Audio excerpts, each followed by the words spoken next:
Today, I have to say I'm very, very excited to bring you an extraordinary man to talk to us about leadership. Each and every day we talk about leadership in our firms, we talk about leadership with our clients, we try to define what leadership is, and we are exceptionally honored to have retired Colonel Lee Ellis join us today. Lee was a prisoner of war after his plane was shot down. I actually have never got the story of how he managed to get shot down. I think the first objective was to actually stay in the air, but failing that, he was a POW in Vietnam for 5 years. Not 5 months, not 5 weeks, 5 years. And while there, he managed to glean a very insightful set of leadership lessons, which he has lived and taught throughout the years. He went on to have a career in the Air Force as a leadership development professional, has spoken to major audiences around the country, to include the classes at West Point, and I kind of teased him that I thought it was impressive they allowed an Air Force guy on West Point's campus. Lee has a couple of books out, his most recent of which is a very powerful and practical book, Leading with Honor, that he's going to share some of his thoughts with us today from that book on the guiding leadership principles, particularly under duress, in times of stress, facing difficult situations, which not only are we under when we're running our firms and our practice areas, but also our clients are facing. So without further ado, ladies and gentlemen, please welcome retired Air Force Colonel, noted author, and leadership consultant, Lee Ellis. Thank you, Tom. Thank you very much. It's great to be with you today. We have a common area of interest. I've been involved in leadership assessment for more than 20 years and talent assessment, which is kind of just on the side of what you all do. So I'm very excited to be here with you and to know that the professionals around the world who are engaged in executive search and consulting, I know you're doing more and more consulting with the folks that you work with, and I think that's a wonderful thing because you see various levels of talent. You've been in leadership positions, most all of you have, and so I think you're well positioned to do that and provide that kind of service to your folks. I'd like to thank Tom and his team. I know I've met Clara and Catherine and Brian, of course, and Ethan, and I know there's a whole army behind them that are doing such great work to put on this event here in New York City, and I thank all of them for the good work they've done. You know, last summer I was speaking at a healthcare conference down in Isle of Palms, South Carolina, and I was going to speak on the morning, like on a Wednesday morning, and so Tuesday evening at the banquet, I happened to be seated next to a young man who was getting his MBA and doing an internship with one of the healthcare hospital organizations. And he had read the program for the next day, and he remembered my name. And the title of my presentation that day, Leading with Honor, Leadership Lessons from the Hanoi Hilton, flashed through his mind, and he said, "Oh, yes, I know you're going to be speaking tomorrow, and you must be in the healthcare and the hotel and hospitality industry." And I said, "Well, thank you." And I got a really good laugh out of that. But I said, "You wouldn't have any reason to know any different from that. So that's a really good assumption. The context of Vietnam, in my experience there, you wouldn't know about our gallows humor that we had calling it the Hanoi Hilton, because it was just the opposite from that." Well, as you all are experiencing the winds of change and talking about the winds of change, I've thought a lot about that, and my clients as a leadership consultant, they're all dealing with change just like you are. Everybody's facing change, and it keeps coming at a faster rate. And nobody likes change. Well, we like it. especially if we can control it. But when it gets out of our control, it gets much more difficult. We like our change, but we don't really like other people's change so well. And as I get older, and I'm probably one of the oldest guys in this room, I like change less and less because I find it very helpful to follow my patterns of behavior that are established. But I know I need to keep growing, so I have that struggle just like you do. You know, Jim Collins' first inaugural big book, Built to Last, highlighted change and how some corporations dealt with change and others didn't. I love this graphic from that book, Built to Last. It's the yin and the yang. It's been around for thousands of years. And the way he applied it in this particular situation of dealing with change, I think has a message for us today. Preserve the core of your mission and your values, and then change everything else. Stimulate progress to change and grow and get better and better and better. Well, I'm going to let you work on the right-hand side here, the stimulate progress, and figure out what that means for you. Today, as I go through my presentation, I want to remind us all about preserving the core. The core principles of leadership and character and ethics and courage, they don't change. They've been around thousands of years. They haven't changed one bit. And that's the core that we really need to preserve in our nation, in our world today, and international business as we move forward. Well, that's pretty teachy, and I don't want to teach you all today. Winston Churchill says, "I love to learn, but I really don't like to be taught." And most of us in this room are kind of that way. I'm that way, and most of us are. So I'm going to tell you some stories. And through my stories, I'm going to allow you to pick up anything that you want to learn. Whatever is there for you, I hope that you'll take away. At the end, I will leave you with two things. One, some reflection on what helped us succeed and make it through that difficult situation. And two, three things that might be helpful for you as you move forward and to take away, but you don't have to do that. Well, I had always wanted to fly airplanes. I knew what my talents were. I thought I knew. I knew what my passion was. And so when I graduated from college, I really majored in Air Force ROTC at the University of Georgia.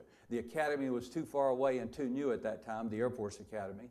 And so I didn't know how to get there. We didn't have counselors back then. That was before that change took place. So I went through Air Force ROTC. 3 days after I graduated, I was in flight school. 53 weeks later, I had my assignment. And my assignment, like 534 other lieutenants from across the United States Air Force in my class, that one class had at all 8 training bases, 534 of us got an assignment that said F-4 Phantom, Pipeline, Southeast Asia. This was August 1966, and the war in Southeast Asia was building up rapidly, and they knew they were going to be needing pilots, and they bought a lot of these airplanes. This was the hot number back then, kind of the sports car of the era, and I was so happy to be assigned to it. Now, the downside of it was at that time we had 2 pilots in it, so I had to go be the junior birdman for a year or two, and then go to the front seat. There was a captain or a major usually in the front seat in those days. Other than that, it was a fantastic experience. I went out to California. I actually took this picture one day to really commemorate and to remember what a wonderful experience it was to be 22, 23 years old, going through combat training in the high desert between Los Angeles and Las Vegas, flying over Death Valley, flying over the Sierras. We would take off in a flight of 4, and we would go faster than 500 miles an hour at below 500 feet.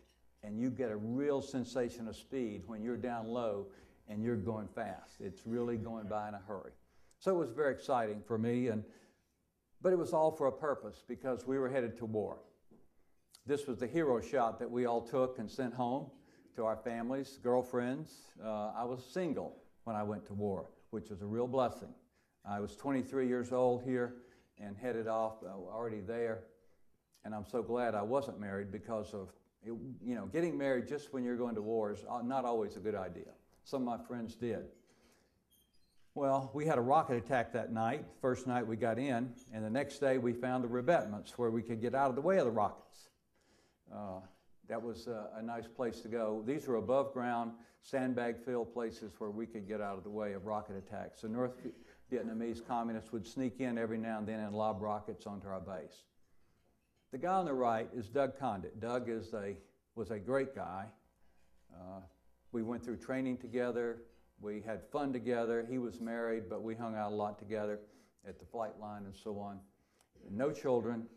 Doug went down 6 weeks after I did, and Doug didn't come home, along with 3 other guys that were my roommates in flight school, combat training, or the war that didn't come home.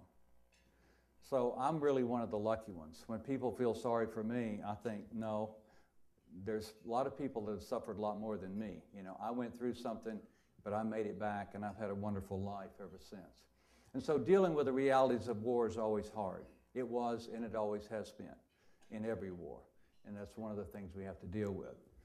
Well, Tom, the 7th of November, 1967, my airplane was hit over enemy territory. It blew into several pieces. And I had wonderful training, and I knew how to make that decision. The stick was frozen aft right, smoke in the cockpit. It was tumbling end over end. I could tell by the negative, positive G's, just like that.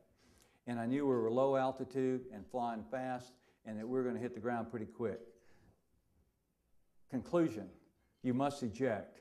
But you're over enemy territory, you must eject. I pulled the handle. Everything happened automatically. Martin Baker from England built the ejection seats that so many of us have used, and they worked flawlessly for me. The gases from that explosive charge blew the canopy. The seat rocketed up the rails, projected me about 60 feet in the air, and then automatically, with a butt snapper, we call it, it's a piece of, like a piece of webbing that just, it's under your seat, and when all of a sudden, the right time, it snaps straight, and when it does, it just pushes you out of the seat. So I'm going one way, and the seat's going another way, and attached is the umbilical cord, the D-ring, to my parachute. So as the seat goes away, it automatically pulls my D-ring, my parachute opens automatically, and the next thing I know, I'm checking my parachute, I've got a good chute. And then I hear all this shooting on the ground, because we are over enemy territory and they're shooting at our wingman. They may have been shooting at me, I don't know. I could hear shooting, bullets going by, and I could hear the enemy gun commands yelling, screaming gun commands to their firing squads and so on, anti-aircraft firing squads. Well, I maneuvered my parachute as best I could, trying to get away. Couldn't do that, so I made my decision to do my parachute landing fall. I did it. Those sergeants that trained me would have been so happy with the way I did it. I hit all my points, jumped up, disconnected my parachute, jumped in an old bomb crater, pulled out my radio, called a wingman on guard. I called everybody in the world who was in several hundred miles and said, you know, Buckshot 2 Bravo's on the ground, enemies in close contact, I'm headed south, start strafing 300 meters, 400 meters north of the river, I'm headed south. I was about 300 meters north. At a reunion after the war, the wingman, I ran into the guys and they said, hey, we heard your call, you wanted strafing, but we decided we couldn't shoot that good. The enemy was too close and we were afraid we'd hit you. I said, well, that's probably wise. Well, they surrounded me immediately, and one of them pulled out a little, what we call a pointy-talkie, which was like a little comic book they carried in their pocket. And in the midst of all this going on, and I had pulled out my .38 revolver and fired around a tracer right over their head, trying to scare them away, and they didn't flinch. And then all of a sudden, this guy pulled out his little pointy-talkie comic book thing. It's got drawings of a militia guy capturing an American pilot with his helmet on and so on one side. And on the other side, it's phonetics in their language to English. And this guy's like this: surrender, no die. Surrender, no die. Surrender, no die. Hands up, hands up. I decided that's probably going to be the wisest advice I got all day. So I just put them up. And they grabbed me and pounced on me and just stripped everything down to my jockey shorts. Boots, all this, you know, survival gear, G-suit, all that stuff. In fact, they couldn't get it off fast enough. They couldn't figure out the zipper, so they just got their knives and cut it away. Except the flight suit. One zipper got that off. And then the shock hit. Up until that time, I wasn't seeing my life flash before my eyes. I was just thinking about getting away and just figuring out how to up my odds as best possible. Now the shock hits, and I feel like I've just fallen in a cascading river of rapids, and it's sweeping me downhill, and there's not much I can do about it. So I had to kind of get a grip on my mentality and realize that I was still in the fight, but the context of the fight has changed, speaking of context earlier, and now I'm no longer on the offense, I'm on the defense. And it's going to take all my wits and skill and courage to make it through these next few months that I'm going to be there. Because I'm thinking, you know, that's about all I could think was a few months at the most. Who knows? Well, it took me about 2 weeks to get to Hanoi, to the Hanoi Hilton complex. And during that time, it was a very exciting time in my life. I was strafed and bombed by American air power 3 times. And each time I got in a foxhole or a bomb shelter. But it was close, really close. But more scary was the 3 times when the local populace tried to get me and kill me. Because obviously, you know, if somebody had been bombing around my farm in Georgia where I grew up, we'd have been after them, you know. And they were after me. They weren't very happy with us, I understand. Interestingly enough, probably a staff sergeant in the militia was in charge with a squad of people to move me north to get to Hanoi. And he took his job seriously. He led with honor, I think, because he protected me, even at risk of he and his guys getting beat up a couple times, or at least getting hit. But they got their rifles and made a V, and we pushed through the crowd and threw me in the truck, and away we'd go. It was like something in a 1950s movie, you know. The good guys jump on the truck just as before the crowd gets them, you know, and we make it out of town. And that happened 3 times. So it was a pretty exciting ride for both of those reasons, headed to Hanoi. Now, the Hanoi Hilton occupies an entire block, and it did in those days, in downtown Hanoi. It's a French fortress built like in 1908 or 9 or 10, but the early 1900s. The walls are 15 feet high, about 5 or 6 feet thick. Broken glass wine bottles embedded, concreted into the top of the walls.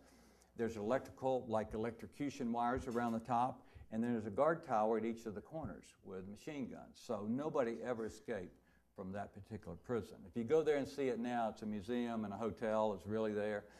But it doesn't look like what it looked like when we were there.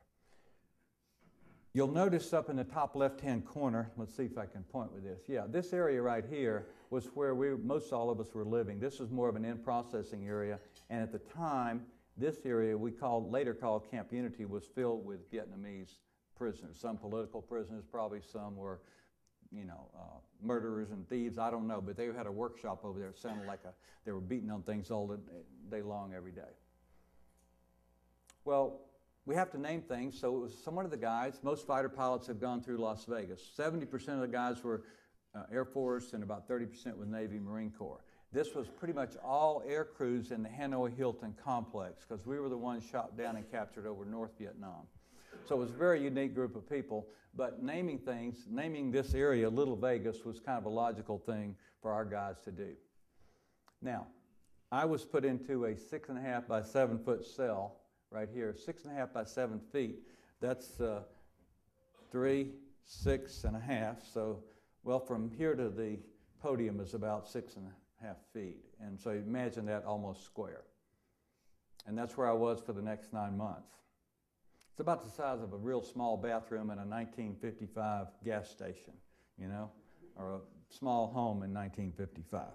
It was our bathroom because we had a 3.5 gallon bucket, unfortunately with a lid. And it wasn't just me, there was four of us total in that cell for the next 9 months. I've been dealing with that as a fact for 40 years. We came home 40 years ago next week, my group did. John McCain and a bunch of us. I was at in Ogden, Utah, at Hill Air Force Base, right outside the gate. They have a museum, air museum, a lot of airplanes and stuff. And in the back corner, they have a museum to the Vietnam War. And they show the whole war and pictures on the wall. And you get back to the very back, and I was in there in January. And in the very back, there's a 6.5 by 7 foot cell. And when I looked in, it was an exact replica of the old cell that I was in. And when I looked in it, my knees almost buckled, because the reality of what we had done living in that finally emotionally hit, because in those days, it was just survival. Now, looking back on it, it's like, man, I don't know how we did that. It was crowded, it was dark, it was cold in the winter and hot in the summer, and it was like being in one of those old prisons in the Middle Ages is what it was like. But somehow the human spirit is capable of doing a lot more than we think it is, and that's what happened for us. Well, we were fed twice a day, 9:30 in the morning and about 4:30 in the afternoon, 6 months of pumpkin soup, 3 months of cabbage soup, and 3 months of turnip green soup. Fortunately, I was a country boy from Georgia. I grew up on a farm. That made it a lot easier. One of my buddies from Long Island, he didn't take to that cabbage soup and sewer green soup quite as well. He finally adapted to it, but he never really loved it like I came to love it, you know. We didn't have enough, the problem was we didn't have enough solids in the soup. It was very thin and watery. Small baguette of bread and or a cup of rice, and that was it. We lost weight, but we survived and made it through.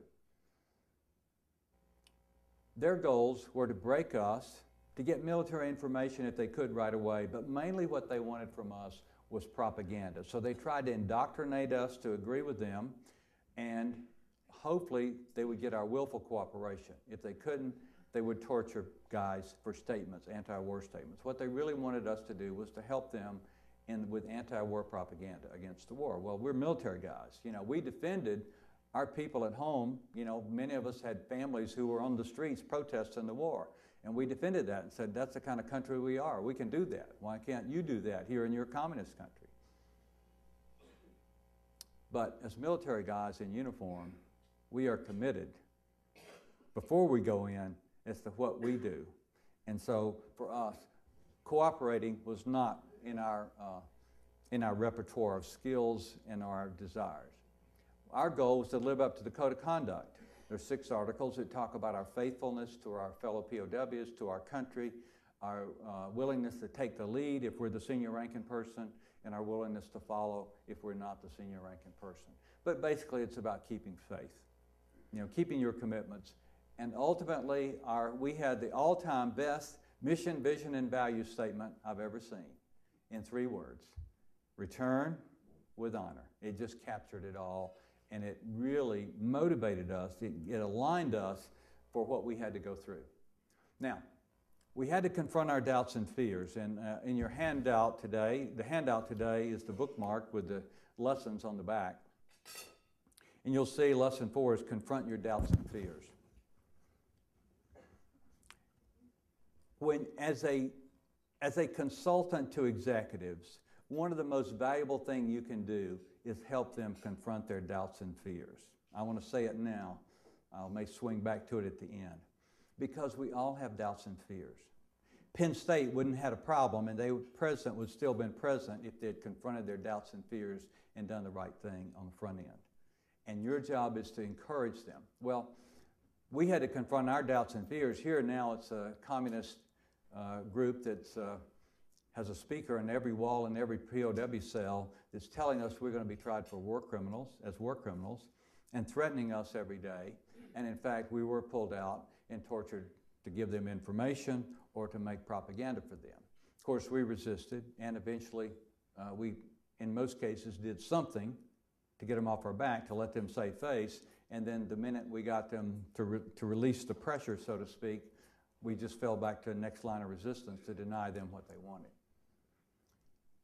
Well, I had the opportunity eventually to push back. There was one little window in that cell. You can't quite point it out there, way up high there. And it was covered with a rattan mat, and I was able to push it back so that I could see into that cell over in the Golden Nugget. I was in the Thunderbird. These are the old casinos in Las Vegas. We had to have names. And I looked over one day, and the shutters were open into that cell, and I saw this guy right here. But he was older. He was 42. This guy was so old, and he looked 52. I mean, he looked ancient. But he'd already been there 2 years, 2.5 years almost. And he was a senior ranking officer in the camp. He had been a MiG killer ace in the Korean War. He'd been on the cover of Time magazine in April 1965 and then was captured in September 1965. So he's been there, as I say, more than 2 years when I get there. Well, as the senior ranking officer, he took command. And he led by example. And the interesting thing about the situation And one of the most enlightening things I think about the situation in leadership in the Hanoi Hilton and all our camps was that the leaders always had to go first to basically live out their policies. When they came up with a policy, they're the first ones to get hauled in, the first ones to get tortured, the first ones to get beat up, and then they had to come back and say, well, I went through that and here's what happened, but this is still our policy and I just want you to do the best you can to do what I did. And that was very powerful for us to see that kind of leadership and dedication by example. Well, Reisner was that kind of guy, and he told me what had been going on there with him over the last few years. We communicated by spelling out words. We just couldn't talk out loud. We would be brought in and tortured if we were caught communicating with another cell. So we just spelled out words by writing on our hands.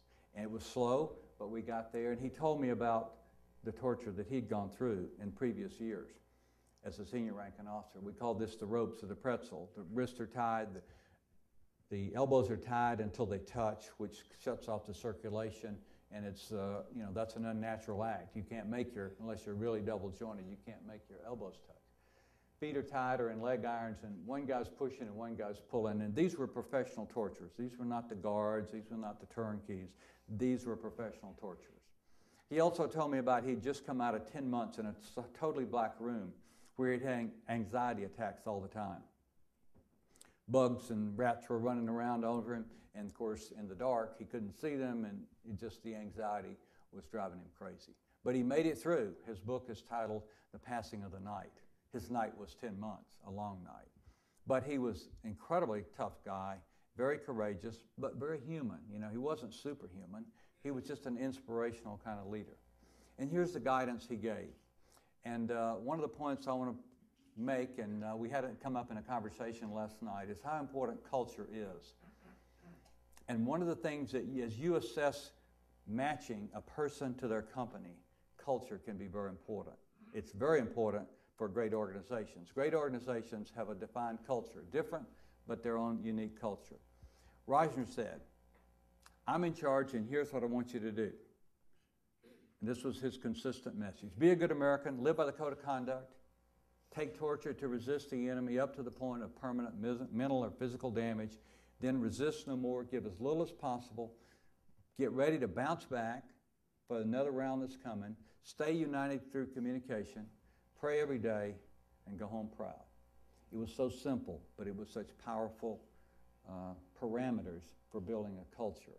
And it gave us hope. One guy told me that this alone, he had his jaws broken and both arms broken from just the ejection of coming out of the airplane at high speed. And he said, I was laying on a cold slab floor with no cover or nothing in the middle of the winter, and Reisner was across the hall, and he told me this, and that just made it seem so clear that I knew what I needed to do to hang on and make it home someday. 7.5 years later, he walked out.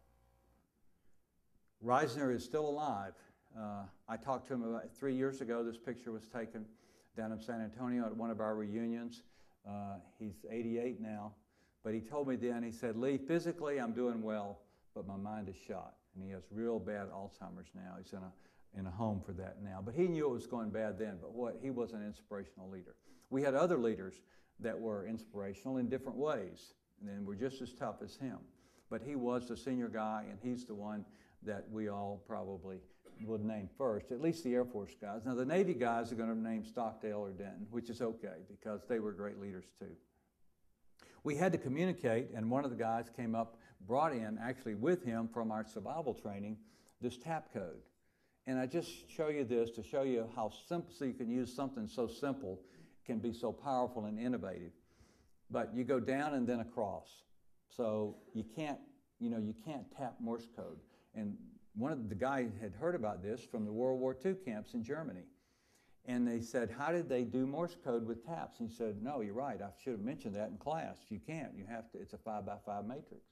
So you go down and then across. So to do an H, like to say hi, H-I, you go down 2 and then over 3 and then down 2 and over 4. So it would sound like this.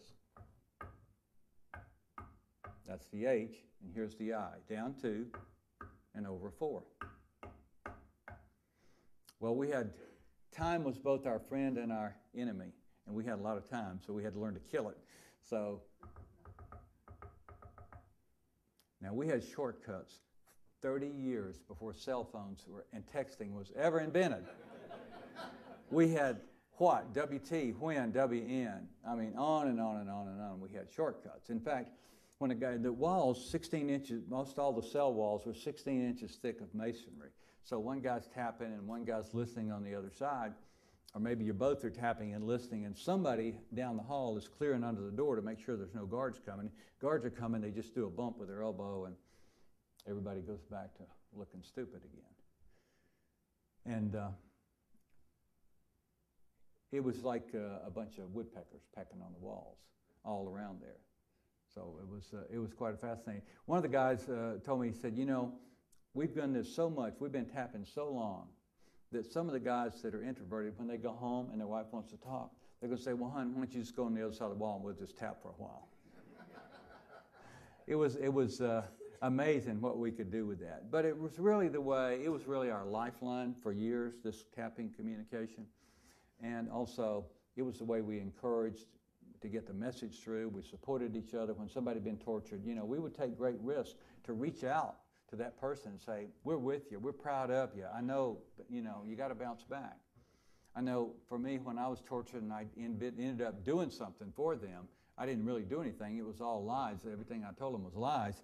But still, I felt like the worst, sorriest person who'd ever worn the uniform. And my friends were able to encourage me and say, no, we've been through this. We did the same thing you did. We're proud of you. Come on, bounce back. You know, we're in the fight. And so that was very important.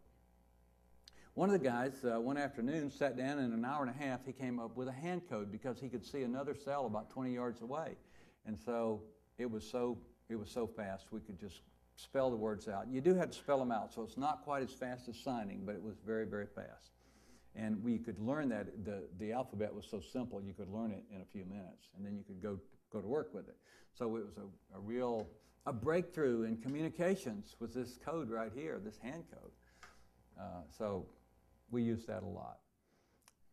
Now, one of the things that most people don't know is that the American people put a lot of pressure starting in the late 60s, around 69, under the leadership of Admiral Stockdale's wife, Sybil Stockdale, and a number of other wives and mothers and fathers formed the National League of POW/MI families.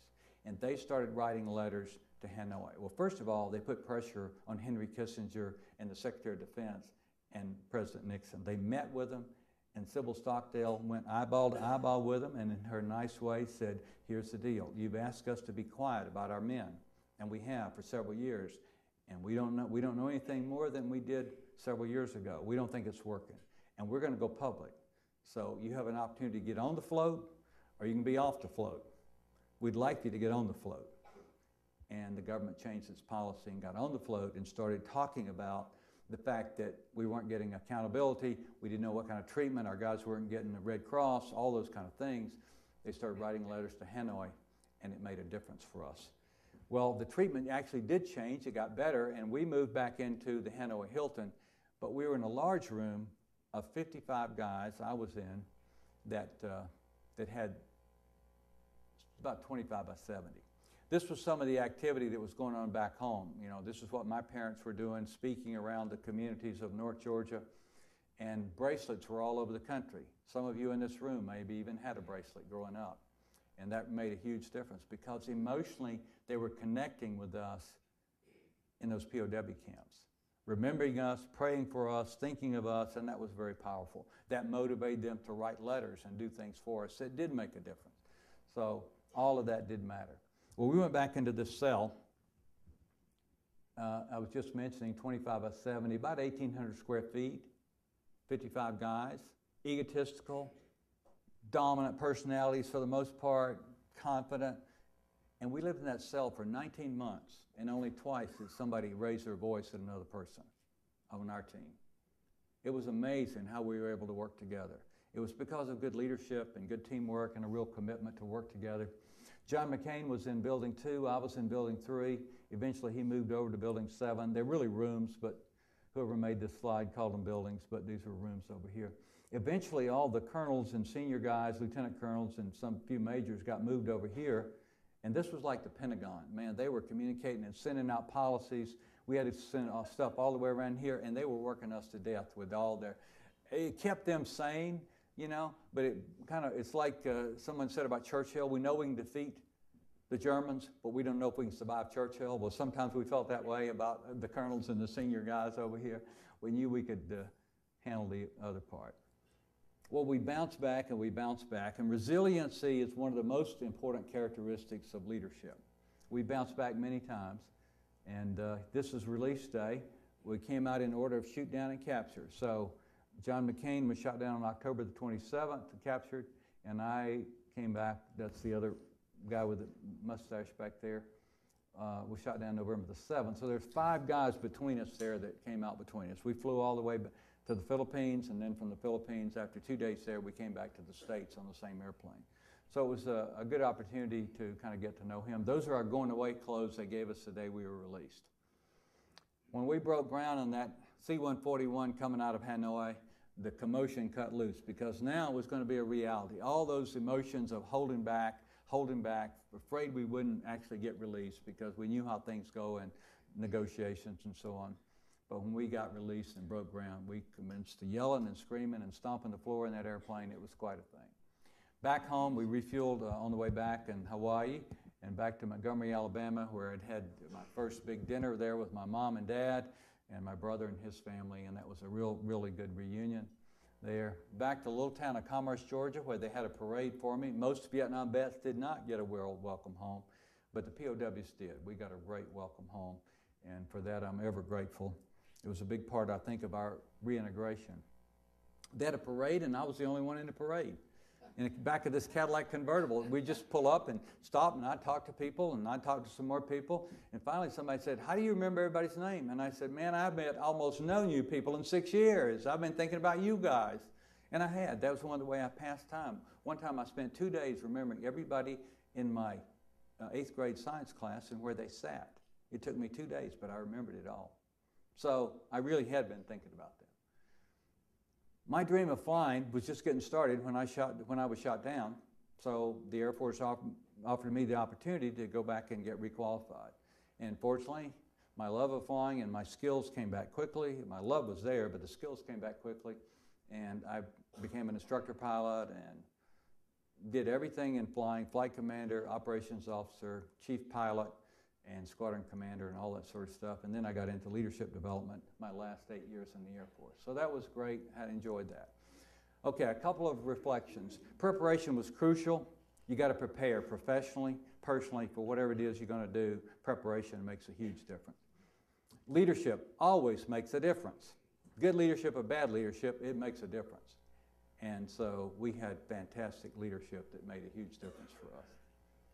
Communication is essential. You know, you've got to, without communications, you cannot be aligned. I have a blog that just came out today. I'm doing a series on accountability because I think accountability is so often, everybody just wants to wish accountability away in today's world. And our young people, the next generation, haven't seen a lot of it. So it's a new thing for a lot of them. But clarity in communications and clarity is so important in keeping people aligned and in accountability. Culture was critical for our success. We had a great, powerful culture that really kept us bonded together. Resilience, the human body is very resilient. The human mind is very resilient. Bouncing back was constant. Of course, having that teamwork, those teammates around us really made it a lot easier. And courage enabled leadership with honor. You cannot lead with honor without courage. Now, we had faith. Now, that means we believed that we're going to walk out of there someday. We never gave up hope that we're going to walk out of there. We had faith that we would return. We had faith in our families. We had faith in our country. Faith in God was very important to the POWs in our situation. And we had faith that we would return with honor. So you have to believe. Henry Ford said, whether you believe you can or you can't, you're probably right. You have to believe you can succeed. So lessons for you all of us really. Encourage. I want to challenge you to think about how can you encourage the people you work with, whether it's on your team at your company or it's your clients. They need to be encouraged. And sometimes encourage is a pat on the back and saying, hey, I really appreciate what you're doing, or we see the value in what you're doing. Sometimes it's to remind them what the right thing to do is. And that's the encourage I'm focusing a little bit more on here.